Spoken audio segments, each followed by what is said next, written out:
multiple social media channels vis-a-vis Restream. So this is my inaugural flight going simultaneously to different places, but hopefully it works and you'll join me in an important conversation. So I want to begin with my teacher, Earl Nightingale. If you haven't listened to Earl Nightingale, he's probably the founder or one of the founders and fathers of the modern self-development movement, just a wise grandfatherly figure I listened to and never met, but I listened to for hundreds of hours, his tapes, remember those?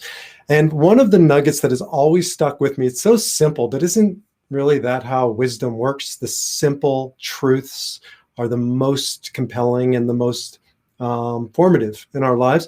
One of them is the picture of a man he has in front of a fireplace. And it's how I've lived my life. It's how so many clients I guide live their lives.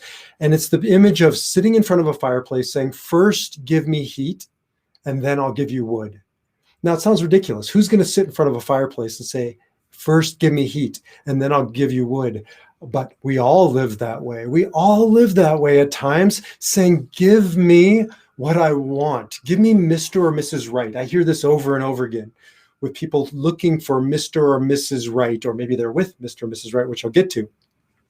I want that person in my life so badly. I'm so ready to meet him, to meet her. I'm on, this date, that date, swiping left, swiping right, whatever you kids do today. Wasn't dating back in the day when that was a thing.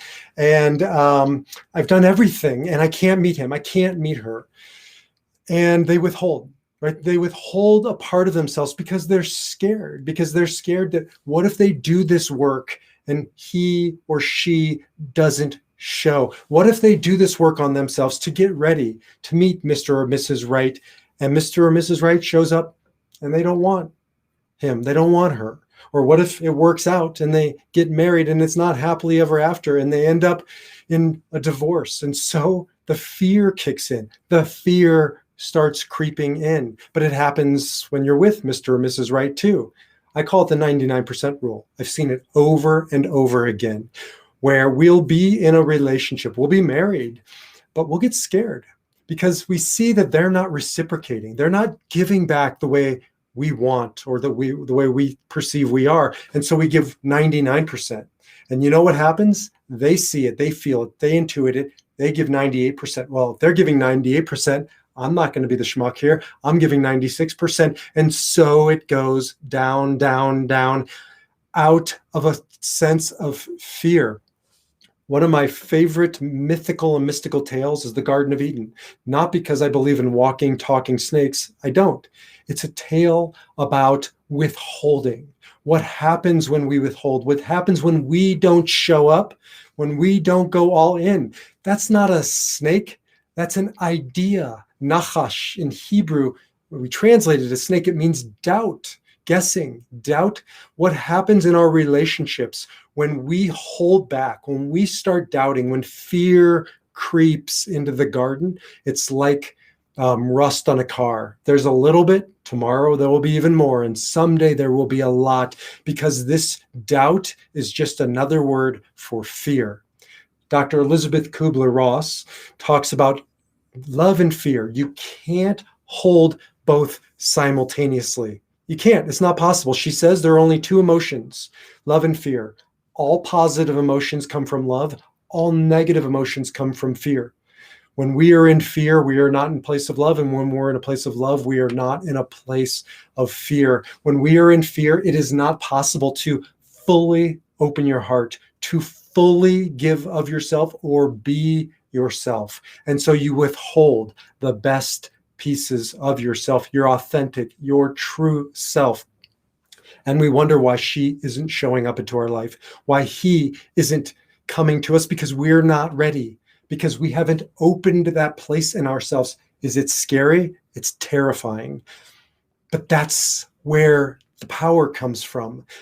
The Hebrew word for vulnerability and wound is one of the same, because when we are vulnerable, we can be wounded. But you know what is worse than being vulnerable and being wounded? Never having been wounded, because we were never vulnerable, because we never opened our heart, because we lived in fear. Yes, your heart might get broken. It will get broken. I guarantee you it will get broken. If you love, you will lose that person. But do you know what? One of the great mystics said, there is nothing more whole than a broken heart. Your broken heart isn't what makes you less than. It isn't what makes you weak. It isn't what makes you broken. Your true brokenness comes from never having opened your heart, never sharing your heart, holding back the best of what you have. Right? Then, yeah, maybe your heart doesn't get broken, but you don't go into the relationship because you end up living in fear. We're not here to live in fear, but that's what we're doing when we're saying, give me heat to the fireplace, give me heat, and then I'll give you wood. Give me what I want. Open my heart, touch my heart, and then I'll invest myself, and then I'll show up, and then I'll go all in. It's not how it works. Marriages thrive when one of the partners stops keeping count, stops keeping score, stops waiting for the other to reciprocate, goes into this place of love, shifts and goes all in. One of the great teachers who I turn to for wisdom texts, Jesus says, fear and faith cannot exist in the same place at the same time. Choose one. You're either in fear or you're in faith. You're in fear or you're in love. Choose one. Go all in. And what happens invariably is the other partner sees it and they feel it and their heart starts opening and they start reciprocating. And it's not the downward spiral, it's the upward spiral. But if they don't, and if you continue to love and that you continue not to get it back in reciprocity and your heart is broken, so what? There's nothing more whole than a shattered heart. So your heart is shattered, you mend it, and it's stronger and it's more beautiful and there's more of it, because where it mends, right, all that scar tissue makes you more, not less than. And you leave this world knowing that you lived your life not sitting in front of a fireplace saying, give me heat and then I'll give you wood, give me what I want and then I'll go all in. You know what the most tragic sight that I've ever seen? Sitting at the deathbed of somebody who leaves this world with regret. I've sat next to too many people taking confession, and the confession are not sins of commission. Sometimes they are things that they did that they should not have done. But do you know what is more tragic?